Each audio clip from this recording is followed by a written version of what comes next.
Welcome to Midnight Menu Plus One. I'm Ray Canada. And I'm Margo Moss. Midnight Menu Plus One is a food lifestyle show on the podcast network itsneworleans.com. Brought to us tonight by Petite Pet Care.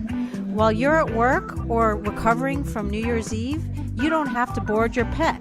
He can stay in the comfort of his own home. For loving care when you're not there, Petite Pet Care. Find them at petitepetcare.com. Now, each week on Midnight Menu Plus One, Margo and I invite a member of New Orleans restaurant and food community to join us, and we invite them to bring along their own guest, the Plus One. We never know who the Plus One's going to be. Sometimes it's a friend, a neighbor, family member, a fellow restaurant colleague. Well, tonight we're at the Tap Room. The Nola Brewing Tap Room is Nola Brewing's on-site watering hole located in the Irish Channel. The Tap Room serves Nola's regular lineup of craft beers as well as 8 specialty brews that you can't get anywhere else. Open weekdays from 2 p.m. to 11 p.m. and weekends from 11 a.m. to 11:30 p.m. Well, Margo, our special guest tonight on Midnight Menu Plus One is Chef Marcus Woodham of Tivoli and Lee at the Hotel Modern at the most iconic roundabout in the Southeast. I can't wait to talk to him and his mystery guest in just a moment. But while we prepare for that, just wondering how the food was in Santa Fe. You were out of town, right? Yes, we went on an impromptu trip to Santa Fe, and I'm embarrassed to say, though, I did not think you were going to ask me about food out of town. So you went to Applebee's the whole time? No, but I didn't eat much Mexican food or New Mexican food. Huh. I had, like, things that we can't get here, like great Thai, and I had Mudu noodles, which is like been there for 20 years, and Asian food. It was delicious. Indian food. All right. So it was... Well, I know it's a very international city, real small, but it's got all kinds of different cultures there, so it makes sense. Yeah, it was great. Cool. So, did you... We went to Lafayette, and the reason why we go to Lafayette, people always are surprised by that, but it's because I get crankier and crankier already in this at this stage of my life. I can't vacation anywhere where I don't enjoy the food. And I basically don't enjoy the food anywhere anymore. Basically, there's New York, Chicago, and Lafayette. That's it. That's the only places I can go. Anywhere else, I'm going to lose weight, and I stop eating because So Lafayette I like because it's like to me, it's like a simpler, rural, maybe less nuanced version of New Orleans, and it's just awesome. I mean, we went to Poop Hearts. We always go to the bakery there that we love, and the kids each get to pick out 5 pastries for in place of lunch, and we all put on a lot of weight and eat lots of zesty food, and it's just great. And then I got back and went to Rania today for lunch, and that was fantastic. I think that's got to be one of my favorite. It is definitely one of my favorite Mexican places in the city. We had Chef Richard on Papier? Papier on earlier, and love that place so much. Anyway, yeah, my kids are going to end up. They're going to end up hating New Orleans because of what I've done to them, but, I don't know how else to live. I mean, I can't fake it, right? I can't go and pretend like I like this other city where I can't eat, right? Do you agree? Or I guess, a lot of parenting's about faking it, isn't it? I don't know. No? I'm faking it. I don't know what I'm doing. I don't know. Kind of like on this show. Yeah, we fake everything here. But, all right, well, enough of that. Really excited to have you on the show, Chef. Welcome, Marcus Woodham. I don't know. Thanks for having me, guys. Appreciate it. Now, where is the restaurant? We're going to get to your past and interrogate you about your lifestyle and life, but I want to hear a little bit about what you're doing presently and what that experience is like. Well, right now, so we're Tivoli and Lee is at the Hotel Modern, which is in Lee Circle. We're concentrating a lot on modern Southern cuisine. We say farm to table, but what isn't farm to table these days, So basically the idea of, what we're trying to put on a plate is kind of things that I grew up eating and, kind of the style of food that I grew up eating, just, making it a little bit nicer. Okay, and what kind of food did you grow up eating, and what was your life like growing up? Well, I grew up eating a lot of game. There was a lot of hunting, a lot of fishing where I'm from, Where are you from? Right now. Bayou Goula, Louisiana. All right. Right in between Donaldsonville and Plaquemine. All right. So you have that sexy accent. It's it's not like Southern, like typical Southern, and it's not, I bet I could go to vacation there. What, I probably could Bayou go to Goula? vacation there. Yeah, right. I mean, the food's good. Food's edible Oh, there. it's delicious. Yeah, I guarantee it. Right? My mom would take good care of me. All right, now there's 5 places. All right. Right on. Got next Christmas plan. That's cool. So what was it like growing up there? You grew up, is it small? Oh, it's very small. It's a very tiny town. It's all sugarcane fields. It's right, my parents live, all her brothers and sisters live in one row, and it's all right in the middle of sugarcane fields. And so, we hunted a lot. I say we hunted a lot. My stepdad and my uncles and them hunted a lot. I was more so into playing sports, playing basketball, football. And who in your family, was your mom a good cook? I mean, Yeah, incredible. She was good. My grandmother was phenomenal. My grandmother always had a pot of gumbo on, could never go to her house without eating something, Should force feed you, basically. So, I mean, you say you ate a lot of game. I mean, was that like once a week? Was that like a lot? I mean, how often were you eating stuff that somebody shot in your family? Oh, the freezer's full, Freezer's always full. So There's it's like always you something. didn't buy much at the grocery store in terms of not meat. at all, Almost not at all. everything was stuff that you've shot. So like, what's the most exotic thing that your family regularly shot? Well, I mean, I don't know exotic, but I mean, there's squirrel, Well, that's pretty exotic to me. I've never had squirrel. It's kind of how we grew up, and it was always I mean, funny. nutria. You ever have nutria? No. We never had nutria. But squirrel was always funny. I brought a guy from Mississippi home with me one day. And you figure Mississippi, they would eat some of the same things that we do. But so he goes to lift a pot at my grandmother's house, and it's a bunch of squirrel heads bobbing, bobbing like buoys, and he's just freaked out. He's completely. Wait, freaked what out. were the heads doing in the gumbo? Oh, you crack them and you suck the brain out. What? Did not know that. Seriously, did you know that, Margo? well, I mean, it's not unheard of in Never. cultures. Well, no, it's to- unheard of in my house. I've never heard of that. Well, I mean, I've never 46 eaten that. did not but- know that. We're But gonna there's bring you some like squirrels hog's over, head huh? cheese and stuff. Why wouldn't Right. Why wouldn't you eat the? All right, I'm not against it morally or anything. It's just freaking me out. I've never heard of it. Does it make the gumbo richer too to cook it in it, or really is it just to eat the head? Well, it's more so to eat, but I mean, it's like any stock that you would do with bones, so it'll add a little more flavor to it. Wait, so was the fur off of it at this point? Fur was So on how the do you know floor. they were That- squirrel? That was the rug, How do you know they weren't like babies or something? Like, how did he know? Like, So do you? I don't know. You have to ask my grandmother. Did your grandmother actually skin? Did you? Oh, my grandfather or somebody. Your grandfather? what do you crack the head Whoever open with? shoot The back of a butter knife. hunts- The back of a butter knife. It's that tender? It's pretty tender. You got to give it a good whack, Wow, didn't expect this already. We're 5 minutes in. I'm already shocked. Okay, I'm speechless. That's amazing. Would you ever serve something like that in your restaurant? I mean, is squirrel ever been on the menu? No, I mean, it's got to be, it's got to go through a commercial. I don't know any commercial Oh, people yeah. that sell squirrel Laws. commercially. Yeah. But, maybe we can backdoor Maybe you some could one bring day, that right? back, or have the squirrel festival. Right? It just tastes like chicken anyway, right? There's not much on it, man, but it's good. Okay, what else? The squirrel. That's not all you got. You got more than that. I I mean, guarantee it was it. squirrel, there was turtle, obviously a lot of deer. Yeah. Okay. That's a little more standard. Yeah. Some ducks. We didn't do much duck hunting. It was mostly deer hunting and a lot of sac-a-lait fishing. I didn't hear you. Sac-a-lait? Sac-a-lait. It's What's like that? it's like a white crappie. It's a freshwater fish, small little fish. You fry it whole, pretty much, So there was a lot of that, and then, like I said, not many ducks. Definitely a lot of deer though. Deer all the Okay. time. Yeah. So, what was your first foray into the restaurant world? I mean, what was your first job? My first job was so I played basketball at ULM for 2 years. Got kind of burnt out, realized I wasn't going to make it to the NBA. Look at me, So, kind of gave up on that. Came back here to go to LSU. So I went to LSU, and then I needed a job, so I started talking to my neighbor. He was a general manager of a restaurant. So just started chatting with him, and he brought me in as a busboy, And that was When was that? What's that, bro? When was that? That was 2002, 2003, maybe? Okay. Yeah. So he brought me in as a busboy. I did that for like 2 weeks. And then I had this lady, as I'm cleaning this lady's plate, she had some eggplant dish. I don't remember what it was. But she was like, please go tell whoever cooked this that this is the best eggplant I've ever had.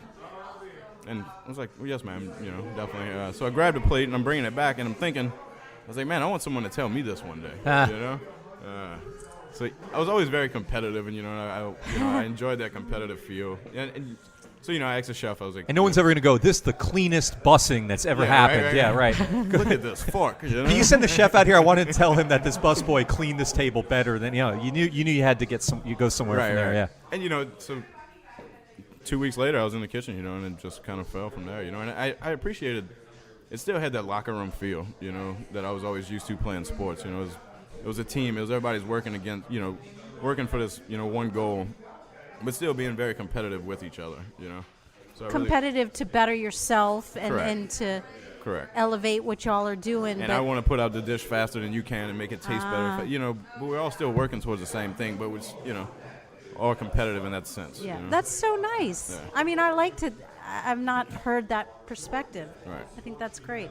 I loved it, and I think I fell in love with that more so than the food, at that point in my life. As I grew up, I was kind of a picky eater. I know you see with the squirrel and everything, but I mean, I was, there was certain things that I liked and certain things I didn't like, So how'd you discover you had a gift? I mean, how'd you learn that you were a good cook? I don't know if there was this ever moment that I was like, I'm a good cook. I think it was just, I don't know, like I said, I think I just fell in love with all of us doing something together. And I think with that, just continuing to want to better myself and continuing to study and be a student of, of the culinary industry. Reading a lot, just things like that. So how long did you stay in that kitchen? And what was your next? I was there for about a year and a half, and then I picked up a movie gig. Movie gig? Yeah, I was catering for movies. Oh, I thought you were acting. No. It's like, wow. Okay. No. Have we seen you in anything? Yeah. So I was catering for movies, and that's when Katrina hit. And then, so we finished that movie, and that was kind of that. And then I guess about 6 months after Katrina, I was dating a girl from New Orleans, and so we was like, shit on it, let's go, let's move, So we moved up here, started working with John Besh over at Luke. Wow. That was your first job in New Orleans was correct. with John Besh. Yeah. Wow. So what were you doing? I was a salad guy. Yeah, did salads, and I moved up pretty quick over there, and then went on from there. And I got a call from Alex Harrell at Sylvain. Oh wow. He obviously wasn't at Sylvain at the time. He called me and he told me that Patois was opening. He had friends, Aaron and them, were opening a restaurant. Aaron was Patois. one of our first guests on the show when we started a few years ago. Yeah. I've seen that. Yeah. We love Aaron. No, I love Aaron. He's a great people. Yeah. So he told me about Aaron, man, and I went and meet with Aaron, and boom, I was there for about. Now, weren't 5.5 years. weren't you sous chef at Patois or no? Yeah. Yep. So I started opened it with those guys, and then a couple months into it, Aaron promoted me, just through hard work. Kind of here I am, I guess. Yeah, and Patois ended up being like a top 10 restaurant in the Gambler Weekly for years, and been acclaimed. And you were there at the beginning, or? Yeah, I was there at the beginning. Very beginning. Oh wow. Okay. Well, I guess. So what was that like? I mean, y'all were, as far as a team, you were obviously all working together, but that had to be a raucous group because they a lot of Jack Daniels, I tell you. No, but it was great, man. Great guys. Aaron is super talented. He introduced me to a lot of ingredients and things that I haven't seen before and things that I haven't worked with. And Leon, his partner, taught me a lot about the business side of it, which is, and I'm very fortunate for that because I feel like a lot of young chefs, or just chefs in general, coming up, you learn the food side of things, but you don't really learn the business side of it. So I was very fortunate for Leon for that. Now, how'd you know it was time to leave leave Luke to go to? Oh, look at this. I'm sorry. No, that's that's my fine. kid's friend FaceTiming him to play Minecraft. Sorry. Keep going. Wait a second. Now I see my face again. What's going on? Yeah, just answer and say, hey. He's 8 years old. You want to answer it? See if he has a question for Chef Marcus. Wow, this is a professional operation we got going here. That's great. Well, how'd you know it was time to leave Luke to go to Patois? I guess it was Or a promotion. Patois Probably there wasn't the sous chef position was already full at Luke, or Yeah, that was full, and I guess I like the idea of. I really trusted Alex and his opinion, and I like the idea of a smaller place. It was something where I could be more hands-on, and I just wasn't pumping out covers after covers after covers. I could actually, put my hands on everything. From from it coming into the door to it getting on the plate and everything in the middle. So I enjoyed that. And what about, how do you learn, but I understand like new ingredients, you work with it and you taste it and you see it go out, and but is plating and things like that, is that something that you learned as well? I mean, was that important? I don't know. Well, yeah, I mean, is that like, I think it's definitely important. I mean, you want something to look good. You want a plate to look, you want a dish to look nice. And I learned that through Aaron, and I learned that with Philip Lopez over at Root a lot. He taught me a lot plating and stuff like that, and different colors on plates, and those kind of things. I definitely think it's important. So do you think everything is learned? I mean, can be learned, or do you have to have some? I think you got to have some natural I don't know if instinct's the word, but, love and passion for anything you're doing, whether we're doing this or whether you guys are doing this or, if you're in a rock band, you got to be passionate about it, and if you're not passionate about it, I think it shows, whether it's on a plate or whether it's in a cocktail or it's, whatever it may be in, or the song, or things like that, Well, speaking of passionate, I want to know, we've come to the part of the show where you introduce your plus one. So I want to know why you're passionate about this guy next to you. Or maybe that's too strong of a word. That's a weird way to phrase it. I'm sorry. He's so handsome. Right? Well, I saw him ride up on a bike, and I don't know. I thought that was pretty. I think you're projecting, Margo. I think you're passionate about it. I think you're more passionate about him. Yeah, I'm sorry. I think the voice and then seeing someone ride up on a bike in this freezing New Orleans weather is. I'm just all excited here. Sorry. So Wow. who have you brought with you tonight? So this evening we have Kirk, who's the owner of Cure, Bellocq, and Cane and Table. Wow. That's me. Hi, guys. Hi, Welcome. Kirk. Thank you. What an honor to have you. Why, thanks. So how do you guys know each other? Proximity at first. As Marcus just said, I'm one of the partners in the Cure Co. company. We have those 3 establishments. One of them is Bellocq, which is actually just next door to Tivoli and Lee, where Marcus works. So we met through that, through borrowing cups of sugar and borrowing this, and then we realized that we're both in charge. So then we have a kindred spirit of talking about what's going on day to day in the lower ends of the restaurants and the bar, and working in the hotel, which is a much more complex system of working and operating. From being like a standalone owner to a hotel project, it's a much different vibe. So we cry on each other's shoulders, and we talk about good ideas, and Marcus does all the food for us at Bellocq. So we work on that a little bit together, and that kind of thing. So I didn't realize that. Some Okay. synergy there. Huh. Yeah. And so what kind of menu you have at Bellocq? Right now, it's the best one we've ever had. So we've had like a few different menus over the years there. Right now, it's really the first one that's really focused on the sort of service style that's capable and possible at Bellocq. So Bellocq is loungy. So we don't have like a table that you can sit at per se, right? So knife and fork food really just doesn't work. It's more it's finger a difficult food. thing, yeah. So we wanted something that was finger food, but we didn't want it to be like finger food. We wanted it to be something that had some cool vibe and also showed, Marcus's style.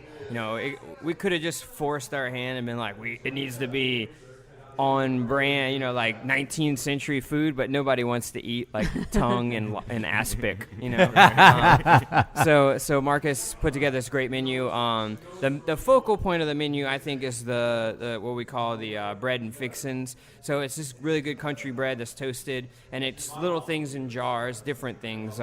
Marcus makes this really great smoked devil's ham. My favorite is the pickled egg salad, pimento cheese, smoked gulp fish that's whipped, lots of different things like that. And it works really well for that communal environment. It's all tasty. It feels authentic in New Orleans especially.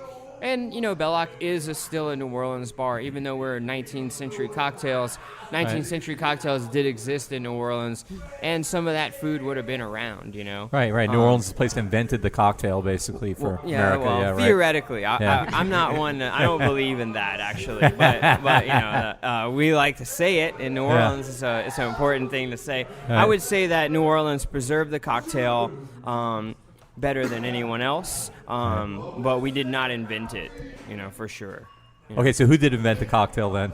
It's unknown. It's muddy waters, We talk about bar etymology, so every cocktail was invented in a bar with guests that were drinking drinks. Stories get twisted and turned, and people take credit for things, and you understand? Yeah, that's what happens at bars. Yeah. Right. So, but in the there's an old newspaper called The Balance that was based out of New York, and in 1809 now. We keep finding new older articles that the first empirical evidence of the cocktail is 1809, 1813, and that's the first mention of that, and right. That's hard to say because what we think of as cocktails now are not cocktails as they were then. Cocktail was actually a drink, much like the martini. Right. And then in the 80s and 90s, we had martini phases where there's whole martini menus, but none of those were actually martinis. The same with cocktail. Right. A cocktail is spirit, bitters, sugar, and water. Okay. So the original cocktail, you had whiskey cocktail, gin cocktail, brandy cocktail, every other cocktail that you could pour in a bottle, but it was just the same drink over and over again. Just different liquor. Right. With different spirits. Yeah. Exactly. Yeah. You're bumming me out. Next thing you're going to tell me that jazz wasn't invented here. Hey, man. Mardi Gras wasn't invented here. I'm not a historian. Heretic. Wait. Get a match. Mardi Get a match. Gras was not invented. Yeah, Mardi Gras was. Come on, you two. Right? But we did hold on to it real. like no one else's business. That's the beauty of New Orleans, in my opinion, is that we actually have an independent culture in a country that has sort of assumed a similar culture across the board. I'm sort of monoculture, and this has always been different. Kept it. The Sazerac cocktail you could get in the 70s in New Orleans, the 60s in New Orleans, the 30s in New Orleans, the 90s in New Orleans. Right. It would have been a hard call to say go to Chicago and get a Sazerac in 1970. It would have been tough. Right. And I think that's an important aspect of our culture. Can y'all tell me what Tivoli is? Yeah. And so, Mark, You got it. So, as not the historian, I'll Didn't now be the that historian. used to be the name of the circle before it was was Tivoli Lee? Circle. Yeah. Lee Circle was there's that place still called Tivoli Place. Yeah. So Lee Circle was called Tivoli Circle. There was a beautiful garden there called Tivoli Gardens. Yeah. Our LLC for Bellocq is actually Tivoli Circle. Oh. But yeah, that's kind of the whole idea. It was it's the new and the past and the present, Tivoli and Lee, But yeah, that's where the whole name. That was a big carousel, correct? There was a carousel there for a short time. In the middle of the circle? Uh-huh. Oh, that's cool. Yeah. I kind of wish it was still a beautiful garden. There's some old pictures. It wasn't even a hill. It was a flat circle roundabout with planted rows of azalea and at the time, which were exotic Asian plants that everyone has in their yards, Right. I have problems with Lee Circle. One of them is I don't think Lee ever visited New Orleans, right? I don't know. I don't think he ever visited here. Second of all, this is the least Confederate city in the South. It's surrendered to a Navy. There wasn't even a soul. In Virginia, there's men with one leg, women dressing as men, 12-year-old boys fighting to death. They'd still be fighting if Lee hadn't surrendered. In New Orleans, they surrendered to a boat that came into the harbor 2 weeks after Fort Sumter. They were pretty smart. Yeah. Louisiana was the only state in the South that didn't vote for secession, basically. Didn't vote for the secessionist candidate. So why name our iconic thing after the iconic Southern guy when it's the least Southern city? I never liked that. Who knows? I mean, one other thing I don't like, if you have any say on this, if you can talk to somebody in City Hall, I hate how at Mardi Gras they put that big, ugly, nasty chain link fence around Lee Circle and make it so hideous. Agreed. And it's why can't they just put a permanent wrought iron 11-foot fence around, just leave it open all day, and then at Mardi Gras lock it up? I mean, that would probably save money anyway. It's The not a bad cost idea. that, I mean, if you can talk to somebody about that, I'd also, love that. you could lock it up at night so it wasn't Right. like a bum playground. Exactly, because it becomes a bum playground. I've been by there at 3 in the morning, and it's like scary. Tell me about you know? it. We Yeah, my have a friend got restaurant mugged and at the bar. gas station right across the street Let's from not there by a talk couple about of people that that live stuff. right there. Oh, yeah, that's not good for business, is We're it? gray over all Yeah. that. No, It's no, New no. Orleans. No, we love all the things on Lee Circle besides the statue of Robert E. Lee. Yeah, it's a crazy Okay. thing. I mean, one day they'll probably take it down. That would be my. But I mean, before they do that, can they at least like put that fence around? If you can talk to anybody about that, I've been pushing on this for years. No one's listening. I would to me. like it if it just was lit. Yeah, that would be nice too. Well, speaking of lit, I love the way that the Hotel Modern's lit. That's kind of cool. It looks nice. Yeah, it looks really good. It's kind of iconic too. Like about the only thing in the area that's lit like that. Right. Agreed. Yeah, it looks good. The sign looks good on it. Well, I don't want to be a bummer, but one of my questions was to get back to what is the major difference between working in a hotel? I mean, you're a chef and you don't work your creative endeavors are your own, right? But where does the hotel get involved? Somebody said a few in cocktails y'all's, back there. How does it inhibit what either of y'all do in any way? It's not inhibiting whatsoever. As far as the creative aspects, I mean, at least for me, I won't speak for Marcus, but I'm pretty sure it's the same. We're kind of given carte blanche on like the intellectual property. Great.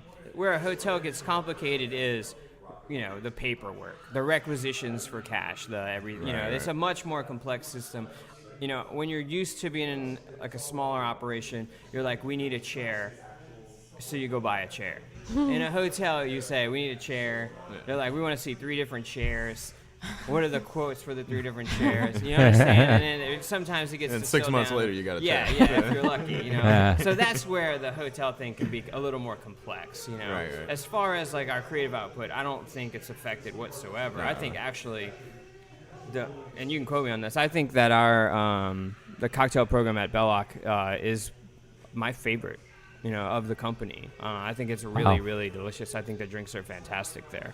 Well, we there's no probably should range. ask you this at the onset, but like explain for our listeners who aren't familiar the distinction between the vision for Cure and the vision for Bellocq. Sure. So Cure came around at a time when the sort of craft cocktail was just starting to take off. There was a movement of it in New York, Chicago. Some large markets had bars that were really focused on it. Cure is focused on that style. And what it really is a sort of mild reinterpretation of classic cocktails. So it's a mildly modernist take on classic drinks. So that's very much what Cure is, right? We do fancy cocktails. It's very focused on wide selection and well-attended cocktails, right? Bellocq is focused on a very specific beginning and end time of cocktail making in the history of America, whereas Cure is a much more broad sense. You can get, Cure is more focused. So Belloq's like the preservation hall of bars, Yeah. So what we focus on at Bellocq is a drink form called the cobbler that is actually not cocktail, as I said earlier. It was around in the same time as cocktail, but it was a subcategory, and it's fortified wine drinks. So the major player there is that the drinks at Bellocq are actually more wine forward, less alcoholic for the most part. They're based around things like sherry and port and Madeira, which were the more popular spirits of the time because they were around. More available, And Madeira especially, since it was very, very popular in the Americas, and it's indestructible. It was very popular in New Orleans. Like, weather does not affect it. You could have a barrel of Madeira in your attic in New Orleans for 10 years and pull off of it. And it's Really? fine. Yeah, that's the beauty of Madeira. I had no idea. Yeah. So And that's that comes from kinda that the focus. island in Portugal, right? Yeah, it's from Madeira. Yeah, Yeah. It's one of the Which where Port they does too, I archive- guess. Yeah. But it's like their Canary Island, right? Right, Basically, it's exactly. off of Africa. And, Exactly. Yeah. Port's mildly different. It is not heat processed, but it's similar in idea. It's wine that they put a stabilizer in, and that stabilizer is usually young brandy. And Marcus, has cocktails influenced you in your process in the restaurant? I mean, has y'all proximity crossed over in any way and influenced what you Well, I think the produce? style of things that they're doing is whenever I'm doing a menu for Bellocq, I want to keep with, their style, which he spoke about earlier, and and kind of that time period, but also kind of, what we do at Tivoli and Lee and what I like to do. So, we do have like brandade on the menu, which is kind of an old school salt cod, no one really does anymore. It's my favorite. Yeah. Say it again. It's hard to hear in here. Say it again. Brandade. Okay. So, yeah, it's just salt cod. Okay, yeah. Well, it's like Which actually would go great with the Madeira, right? Because that's correct. what they eat. And that's So the that dish, I think, of that island, right? Yeah. Right. So that was kind of the idea, like he said, we're trying to stay away from the stuff in aspic. Yeah. So what's some of It's not your too favorite sexy, dishes that you're put out right now? What do you like to eat? She's paleo right now, which makes Yeah. it hard, yeah. Oh, paleo. No, I'm not. My husband is. I eat everything, but I don't even understand what paleo is. No, I know. probably Please need explain. to like Wikipedia it. Isn't it like dinosaur steaks and stuff? it's It's like basically you stay away nothing from, like, processed processed. grains Yeah. and stuff. Yeah, right? and yeah, I guess no dairy, nothing. It's like hunter gatherer, Right, basically. right. So you eat like a handful of berries and a handful of nuts all day? Yeah, once in a meat. while? And- Uh-huh. You things not allowed you to cook hunt, it. Right. fish. I don't know. I'm sorry to take us off topic. It's all right. No, Yeah. I was curious. I've been curious. I hear that a lot. I just bought a paleo cookbook to try because I feel bad. I'm not cooking for him. You keep as making much. pasta for him and stuff. Yeah. he's not able to eat. Pasta and cream Yeah. sauce, pasta right? with noodles with butter. Yeah. So, Marcus, have you traveled much, or are you mostly inspired by your roots? Yeah, mostly with roots, Yeah. I don't get out too often, man. If I do, it's going back home, Yeah. Go see my mom. And Kirk, where are you from? Morero. Yeah. Yeah, I'm from the West Bank. Wow. Yeah, Where is born that? and raised. It's if you go across the bridge that people not kidding. are Okay. afraid to go across. for I've been some to reason. the West Bank Right? before. So Yeah. I went to where Gretna a couple weeks Target ago. is on the No. West Bank or Best Buy? No. It's a little further than the Best Okay. Buy. No, it's basically it's Barataria, so near Lafitte. If you take the interstate across the bridge and then take the Barataria exit, go down Barataria. I grew up way back there, like really near Lafitte, actually, like at the very end of Barataria in Morero. By Jean Lafitte Park. Yeah, exactly. So Beautiful. how did you get to be from the guy that grew up in Morero to a philosopher king of cocktails? I mean, you're obviously an historian of it, and you have one of the more thoughtful, interesting selections of cocktails in both the places that you involved in. How'd that happen? How'd you get from point A to that? Well, a lot of people, like Marcus, moved here when the storm came. My business partner, Neil, actually is from here but was living in New York. He moved back when the storm came. When the storm came for me, I actually left town. I worked for the Semolina company. They used to have all those pasta restaurants here. Now there's Zia. I think there's still a Semolina's, and Mazzato is their new one, right? But I was working for them. I had done the whole, from busboy all the way to manager thing in their company. I was working sort of in the corporate office for them. And I really despised my life and my job. And then when the storm came, a bunch of stuff closed. It was very unsure what was going to happen. My wife worked for Saks, which caught fire because it was looted. And they Saks offered their employees a move. And the two places that Melanie were offered to go were either New York or Chicago. I had been to both. I was like, New York would be really cool, but I knew the realities of New York. A lot of my friends live there. You go there, you work a whole lot. All the cool shit that can I say that? Yeah, you're fine. absolutely. All the cool things that you can do in New York, you can't really do if you live there unless you make a good deal of money. And I knew I was just going to be a restaurant guy and basically just hate my life again. It's kind of worse because you have all the stuff dangling in front of you, but Exactly. you can't. Yeah. And you I grew up in New York, and $100 then- bills yeah. everywhere you go. All right. I went to Chicago. I had a really good friend who I grew up with that was there, and there was a restaurant opening, and my friend was like, if I can get you a job today, if you come. So I went, and my wife did the transfer to Saks, and I got a job at this place called Del Toro, which was owned by these guys that have an organization called One Off. They're a big restaurant group there. They have Publican and now the Violet Hour and Big Star and Nico and all these great restaurants. Blackbird is one of them. Avec, which has an awesome brandade, by the way.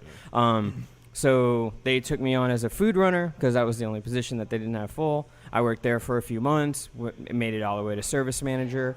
And then we had a partner there that stole like $90,000 within the first 9 months, and we closed.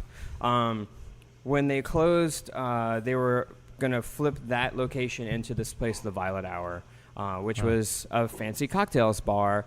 And I had been doing the bar program at Del Toro, and they were like, "We like what you do. What year is this? This is 2005, 6. Okay.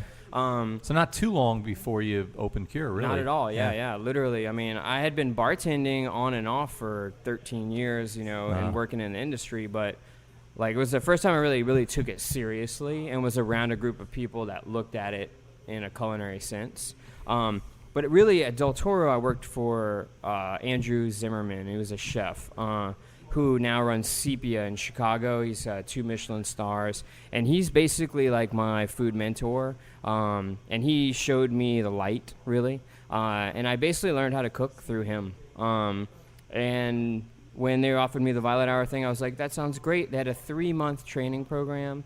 The first 2 weeks were 9-hour days, 7 days a week, and I was like, this sounds really serious. I want to do this. So I did it, and I liked it. And then I found out that I was good at it. So from there, I worked there for about a year. I started a consulting company, and I did some consulting for our chef there called Sean McLean, who had a few restaurants there at the time. He's now, I think, semi-retired. But I worked for him doing his beverage programs. I was bartending at Violet Hour. And then I decided it was time to come home. And I moved home the week of Tales of the Cocktail in 2008. Oh, wow. Okay. And my first night, I went to a dinner at Stella. My friends from Death & Company in New York were having a night there. And Rob Cooper from the guy that owns St. Germain. Well, now he doesn't. He sold it to Bacardi for $100 million, and I hate it. What? Literally. He moved to Florida. It's a good place to move if you get $100 million. No, it's not. Oh yeah. The income tax is really, really low. Oh yeah, but you can't eat. Yeah, but you That's can fly another to New story. York. You have $100 million. So he introduced me to Neil, and Neil was working on Cure with Matt, our other partner, and I met them that night. Wait, the $100 million guy is investor in your restaurant? No. He just knew Neil. He just knew him. It's a small world, the cocktail world, especially then. It was real small. There was probably 15 fancy cocktail bars in the nation. What? Yeah. Really? Tales of the Cocktail has grown immensely as this thing has grown. It used to be a lot of like in the lobby you'd see everyone you knew. Now it's insane. There's so many people in the industry. It's grown so large. But basically, I met Neil. We actually had lunch at the Country Club, and kind of shook hands on the deal, and that's it, man. We started working together, and right. I became partner about 6 months into Cure, and then we exploded that partner group a little more, where when Bellocq opened, I took a larger percentage, and now we have Cane and Table, etc. So now it's just a 4-man team. Well, this has been a MythBuster episode of Midnight Menu so far. You've told us you've rocked our world that cocktails weren't. Well, first Marcus did with the squirrel thing, and that got me all freaked out. Was but cool. Then that was pretty cool. My grandma wouldn't do squirrels because she said they look like cats. By the way. Wow. They hunted squirrels. Okay, so then you messed up what Mardi Gras and cocktails. Mardi Gras? Yeah, you pretty much ruined it all. So I want you to bust one more myth though for me on the air, so he can't defend himself. Grant, our producer, has this mad of all his insane ideas. One of them is that he thinks that alcohol is going to go the way of smoking. That it's going to be the way that we treat smoking now. It's going to be something that's like stigmatized and marginalized. And what do you say to that? Alcohol is paleo. Exactly. Yeah. I mean, look, as modern science grows and we understand things, and insurance companies and banks control more of what we do. Yeah, it's possible. There'll be more prohibition. It would be real hard. I mean, prohibition destroyed this country. Right. I mean, I don't see a president getting in front of that bullet again. I mean, I just don't see it. Well, I mean, there would have to be a lot. There'll more always be a Christian fundamentalist subculture that'll drink, because Christians, the Bible commands us to drink. It's like it's not like you're allowed to drink. It's like a commandment. I'm going to hell if I don't drink. Well, I mean, historically, you got to think about it too. Alcohol was like. So there's always gonna be like a little like rebellious subculture that'll drink even if they outlaw it. That could be like an apocalyptic movie, actually. Yeah. The whole thing is you can make like Red alcohol Dawn. at home. It's right, not right. a difficult There'll always prospect. be somebody doing it. Right. No, but I think what he means is like we're gonna realize that was bad for us, and we're gonna realize that the downside is more than the upside, and da. Is that? Yeah, I don't know. I doubt that, sincerely. I mean, if it happens, it won't be. I won't see it. No. I doubt my son does. That'd be a crazy world. I mean, they're about to legalize marijuana everywhere. How are they gonna Maybe they'll replace it. That would be great. I'll open a coffee shop today. Okay, so Kirk, you obviously are still married. Mm-hmm. I am. I made it. Yes, you made it, and I want to put you on the spot a little bit, Marcus. Do you have any time to cultivate a relationship?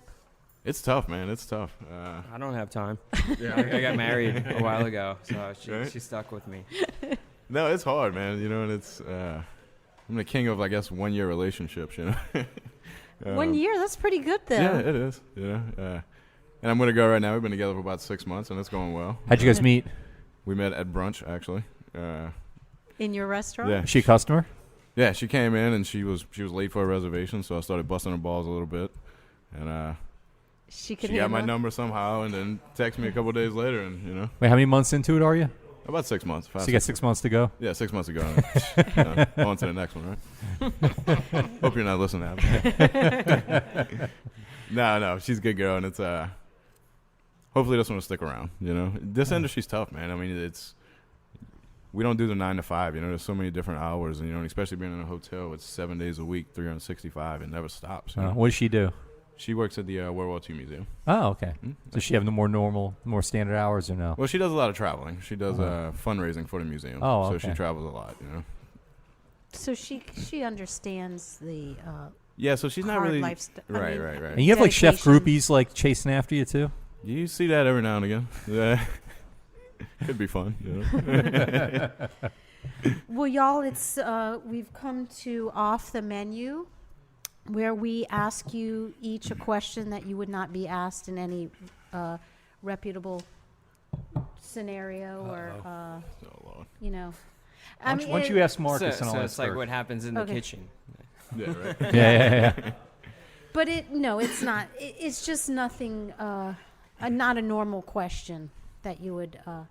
But Marcus, I would like to know what is the most embarrassing thing that has happened in your. It can be in your restaurant career that you've learned the most from. Oh, that's tough, man. Is there a lot of embarrassing things that I happen? don't think there's that many. That's why. No, sure. Or what about Something if where the not- statute of limitations is expired. Yeah. Or what about the wildest thing you've ever seen in the kitchen at any of the? Boy, this place got really quiet. Huh? They're all waiting for your. Oh, the wildest thing I've seen in the kitchen. Come on, Leon or Aaron. There was this place. Crazy There was this happening place there? back. Well, I'm not gonna talk about Leon and Aaron. They're not here. Please do. No, I don't mean it. It No, I doesn't know. have I to know. be No, me. no. I've definitely seen some love making on the bags of rice and in a walk-in back in Baton Rouge. Not gonna say the restaurant, but definitely seen those things. I think that was New Year's Eve actually. Did they keep their First year I Who jobs? was there. more embarrassed, you or them? I think they just Neither- kept going they at it. didn't Yeah, care. I don't think they slowed down, man. Yeah. I don't think they were embarrassed. Did they keep their job after that? I think they did. Yeah. You don't rat on nobody like that. You let them do their thing. Was it white or Yeah, brown and rice? That's a happy thing. Right? Y'all work so much, you got to fit it in while you can, I Yeah, guess. right. Yeah. I said, Bring it what's into white or brown rice? Yeah, right. It didn't matter. Long grain. Oh, gee.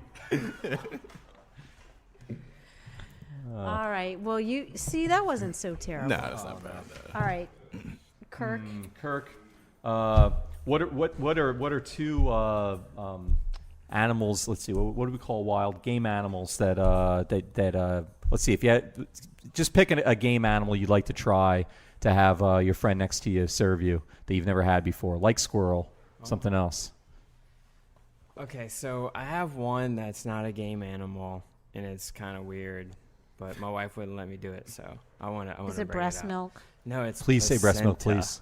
Placenta. Yeah. Thank you. Whoa, So that's great. So when my son was born, you tried to eat the placenta. I talked at length about it heading up to the day that I wanted the placenta, and I wanted to like not do the powder capsules where you take it. I wanted to like get it and do something with it, like I don't know, 40-hour sous vide or something weird, right? That would make it cool and interesting. And then when my wife was in labor, like, and but did she agree to this? It was the head's cresting at this moment, and she looks at me dead in the eye and says, "If you ask about the placenta, I'll kill you." So I had to bow down and look down and not do it. I think that it's a rare occasion that you may eat human being, which is not acceptable in our culture. Except right Is it then. acceptable in any culture? That's the. I mean, there's some cannibal cultures, right? I don't know if there are anymore, but you know. But I thought that would be a really interesting thing to eat. I don't even know where to go with know? that. Yeah. So that one, that's a good one. That is That's so much better fascinating. than I expected. Yeah, and then Yeah. game animal. I don't really know. Nothing I feel really. like Who I've cares had now? this about Yeah. everything. That you know? pales in comparison to Yeah, placenta. yeah. Wow. So do you know anybody that's done that with the placenta? Like cooked it or Yeah, Eaten done some. it. some Or of- even no, eaten most it? of the like I know some people that got it. I mean, I heard about years ago about cookbooks they had Yeah, of this stuff and all, but modern- there must have been somebody eating it. Yeah, But I think the most people who bought the modern- cookbook weren't using it. Modern doctors, they what they push you towards is a freeze drying of it, and they powder it and they put it in the capsules and you take it. It's high collagen. It's like really good for your skin, etc. Especially for the woman that just gave birth. There's it's supposed to like replenish yourself. Like you basically like high collagen is really good for your skin. It's really good for your hair and all that, and you lose a lot of that when you're in the process. So I don't know. That's something that I want though. One day, maybe I might have a You have to second have one more just kids, so I can just Just for the placenta. Yeah, and hope maybe they'll drug her enough that like she won't know. Yeah, but then that'll mess up the placenta. I mean, I like drugs.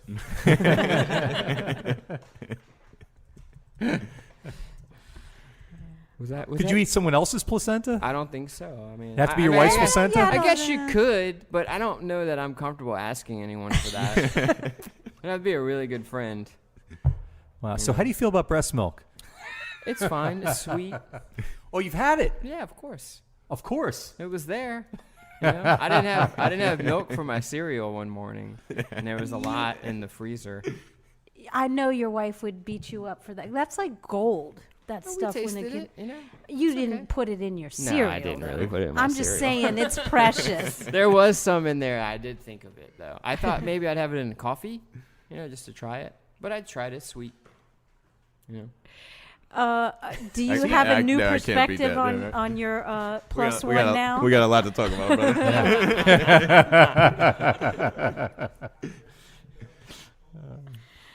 Oh no! I think we're out of time, Margo, unfortunately. But there's several lessons. As I reflect on this evening, there will be several lessons I'll learn from this. And one of them is for our show, Margo. It's never a bad idea to bring up breast milk because every time we've done it, we've gotten interesting answers. Yeah. Remember at Wayfair what happened there? That was like revolutionary. Yeah. Yeah. And Marcus, do Is you? that with Kevin? Yes. Yeah. Oh, I got to hear this story. You're gonna have to listen to this. I show. brought it up randomly, like I just did here, like just because she said something or whatever. And next thing you know, Kevin's going off about like how he finds this place. It's illegal in a basement in There's Paris. a place in New York that did it. Yeah, they made like ice cream or something. Yeah, right, and cheese. Okay. Yeah. Yeah, that's how he was. He found some place in Paris, and he makes vacations around it. And he was like, we uncovered an obsession with him. I think. If I remember, am I remembering this right, or am I adding details to this? I think I'm adding a little bit to Kinda this. sounds Kevin's like gonna go, Kevin, nah. No, but it's wasn't drinks, that. like I said, it's bar etymology. Stories get We're in a bar. twisted lightly. Yeah, I've only had one porter though. I mean, But it's not- before we go, Yes. I would like Marcus to Yes. tell us about the hours. I mean, I know, please and, do. and the address and Webpage. plug anything you would like to. upcoming events. So we're going to start doing whiskey dinners again, which will be once a month. It'll be a 5-course tasting paired with different brand. The dates on that, it's normally the third Thursday of the month, but depending with Mardi Gras and all that coming on, it may change. We are located at 2 Lee Circle? Well, the unofficial address is 2 Lee Circle. It's actually 936 St. Charles. Right. Oh. It's the big sign that says Hotel Modern Lee Circle. In hours of operation, we do breakfast from 7 to 11, and then lunch from 11 to 2, and dinner from 6 to 10 on Sunday through Thursday, and 6 to 11 Saturday and Nice. Friday and Saturday. And do guests, can they get food in the hotel? Correct. We do room service also, and we serve in wow. Bellocq until 2 o'clock on Friday and on the Saturday. weekends and Correct. midnight during the week. Yep. Now, is your whole menu available at Bellocq or just the select items? that No, you- it's they a spoke certain of? menu. Okay, yeah. Yep.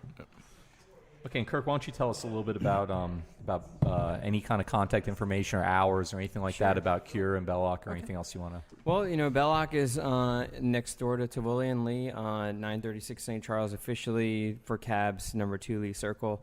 And we're open from 4 to 2 on Friday and Saturday, and 5 to midnight every other day. Food is offered the entire time of those deals. We have happy hour every day from open, so it depends, sometimes 4, sometimes 5 till 7, with $6 cocktails is a good little list. Cure is at 4905 Ferret Street. We are now open from 3 to midnight on Wednesday and Thursday. Friday and Saturday we're open till 2, but we open at 3. And then the rest of the days it's 5 to midnight as well. And then we have Cane and Table in the French Quarter. Full-service restaurant, brunch, dinner, everything. The hours are bananas. I won't even get into it. But we're open all the time. Let's go to our websites. All of them are thename.com. Our special guest tonight on Midnight Menu Plus One was Chef Marcus Woodham, and his plus one was Kirk Estopinal. You can find out more about Tivoli and Lee at the Hotel Modern, also about Cure and Bellocq by following links on our website, itsneworleans.com. And thanks tonight to Petite Pet Care for loving care when you're not there, petitepetcare.com. That's it for tonight's show. See y'all next time on Midnight Menu Plus One. Till then, I'm Margo Moss. And I'm Ray Canada. Good night.